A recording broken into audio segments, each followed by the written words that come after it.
Temporal Forces isn't even out yet, and we already get announced that the newest Pokemon set is going to be Twilight Masquerade on May 24th, and this is going to be comprised of Crimson Haze and the Mask of Change, 2 Japanese sets, which is slightly different than last year. We'll get to that in a minute, and it's going to feature some amazing cards that we've already seen spoiled, one of which will be that Blood Moon Ursaluna. Man, that special art rare looks gorgeous, but let's go ahead and take a look at some of the products. Now, you got your booster box with the teal mask on the front, the teal mask Ogerpon, and you do have that Crimson Haze Ursaluna at the top. Clearly, the booster boxes are probably one of the most popular products outside of the 6-pack bundles and also the Elite Trainer boxes. And then we have our 4 booster packs. We got the teal mask Ogerpon, we have the Blood Moon Ursaluna, we have the Sinestia, and then we also have this amazingly majestic Dragapult with the Dragon type Terra Crystal. I really hope they can encompass this into the card because they have done a really good job with the Terra typing, but they have not done a really great job showcasing it on the card yet. I feel like they either cut off the crown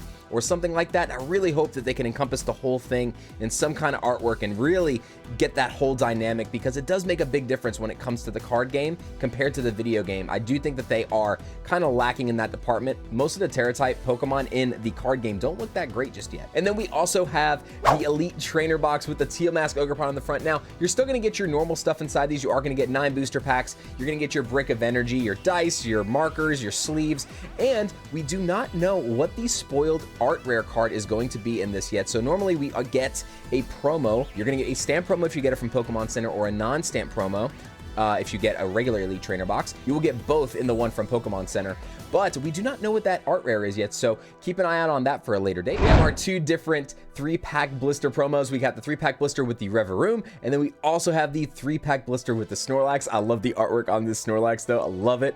And then we also have the Check Lane blisters. You're going to get Pupitar in one, Toxel in the other, both of which are going to come with a Lechonk coin. And now we have the 6-pack bundles. The 6-pack bundles to me are probably one of the best products outside of a booster box or even an Elite Trainer box to open. I do love that it doesn't create a whole lot of waste. You have 1 box, 6 packs, so it's basically just like a little mini booster box. So I absolutely love these. And then you have your build and battle kits that are designed for pre-release. They come in a pre-seeded pack with a promo card, 1 of 4 usually, and then you're also going to have a pre-seeded deck behind that could be random. There are usually different variants for those, and then you're going to get 4 packs to add to your build and battle deck to play in a pre-release. We've already seen all 4 variants of the Mask Ogerpon, so these are all going to be terraformed. We have the Teal Mask variant, we have the Wellspring variant, we have the Heart Flame variant, and we have the Cornerstone variant. I'm surprised I was able to say all those names without messing that up. And then also within the set, you guys are going to have 6 A-Spec trainers. I'm assuming they're going to break it up 3 and 3 between the 2 sets.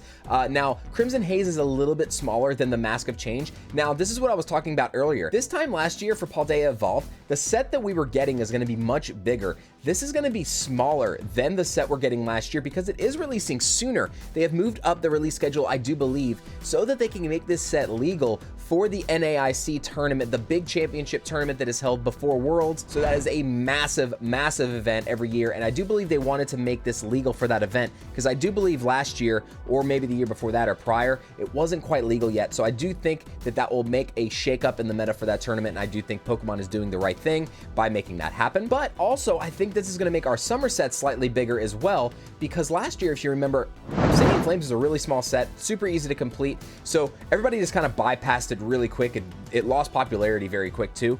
But I do think that this set being slightly smaller, it's going to be a little bit bigger of a set coming after this as well. Now let's take a look at the numbers of the actual cards in the set. We are going to have those 6 A-Spec trainer cards. We are going to have 7 Pokemon EX and 7 Pokemon Terra type EX in the set. Now what I am most excited about are the Lucario and the Greninja EX. Super excited about that. Maybe we'll get special art rares of 1 of the 2 of them, but either way, super excited about those. Now also, one thing to note, we're only going to have 21 illustration rares in the set compared to Paldea Evolved this time last year, or the set released this time last year.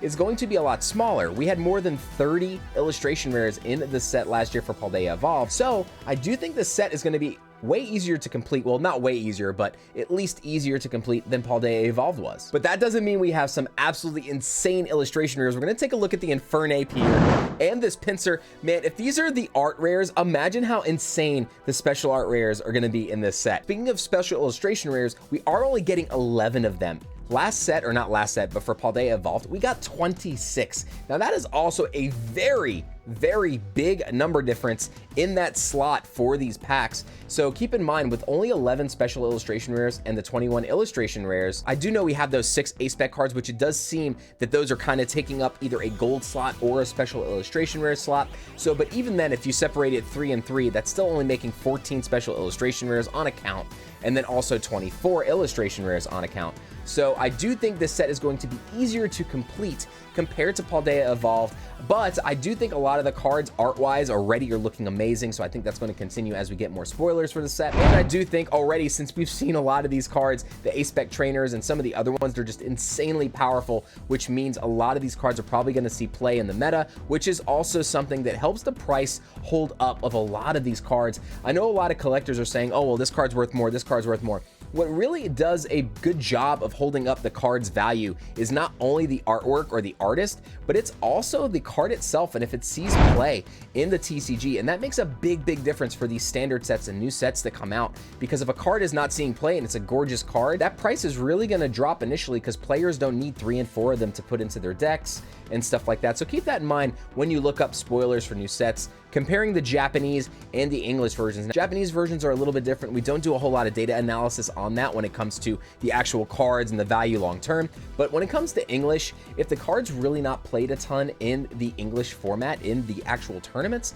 it doesn't hold the value that it normally would in Japanese, let's say for a waifu card or a beautiful Charizard card or something like that, or a beautiful full art supporter card. They're going to hold value better in Japanese typically than in English, unless they are seeing a bunch of play in the decks that people are using. But let me know down in the comments if you're excited about the Twilight Masquerade, and if you're super excited about the official release of Temporal Forces this coming week. I'm super excited. I can't wait to open some more product and chase down some of those amazing art rare and those special art rare cards. They're absolutely stunning. I cannot wait to get that Raging Bolt special art rare. That's going to be my chase for the set, that and the Morty's Conviction special art rare. But I will see you all next time on the next video or the next live, and I hope you have a fantastic day.